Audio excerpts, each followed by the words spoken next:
سفر مومن۔ بسم اللہ الرحمن الرحیم۔ شروع اللہ کے بابرکت نام سے جو بڑا مہربان اور نہایت رحم کرنے والا ہے۔ مسائل کتنے بھی ہوں یاد رکھنا درود پاک پڑھنے سے ٹلتے رہیں گے۔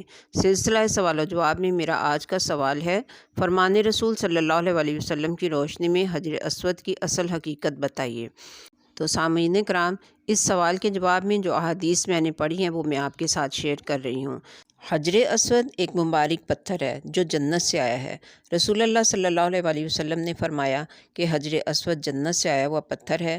یہ دودھ سے زیادہ سفید تھا، بنی آدم کے گناہوں نے اس کو کالا کر دیا۔ اس پتھر کو جنت سے لا کر حضرت ابراہیم علیہ السلام کو پیش کیا گیا تو انہوں نے اس کو بیت اللہ کے کونے میں لگا دیا۔ پھر جب قریش نے کعبہ کی عصر نو تعمیر کی تو رسول اللہ صلی اللہ علیہ وسلم نے اپنے دست مبارک سے اس جگہ پر نصب فرمایا۔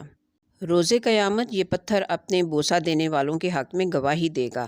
حدیث مبارکہ میں ہے کہ رسول اللہ صلی اللہ علیہ وسلم نے فرمایا کہ حجر اسود اور مقام ابراہیم جنت کے یاقوتوں میں سے 2 یاقوت ہیں۔ اگر اللہ نے ان کی چمک اور نورانیت کو ختم نہ کیا ہوتا تو ان کی چمک سے مشرق و مغرب کے درمیان سب کچھ روشن ہو جاتا۔ ترمذی کی ایک روایت ہے کہ رسول اللہ صلی اللہ علیہ وسلم کا ارشاد ہے کہ حجر اسود کو جنت سے اتارا گیا ہے اور وہ دودھ کی طرح سفید تھا، پھر بنی آدم کی خطاؤں نے اسے سیاہ کر دیا۔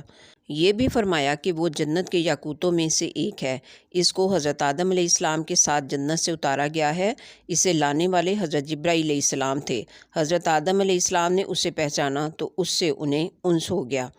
معزز سامعین کرام، حجر اسود کی حقیقت کے بارے میں آپ نے جان لیا۔ اس معلوماتی ویڈیو کو لائک کر کے شیئر بھی کیجیے اور چینل کو سبسکرائب کر دیں تو موسٹ ویلکم۔ ملتے ہیں پھر نیکسٹ انشاءاللہ۔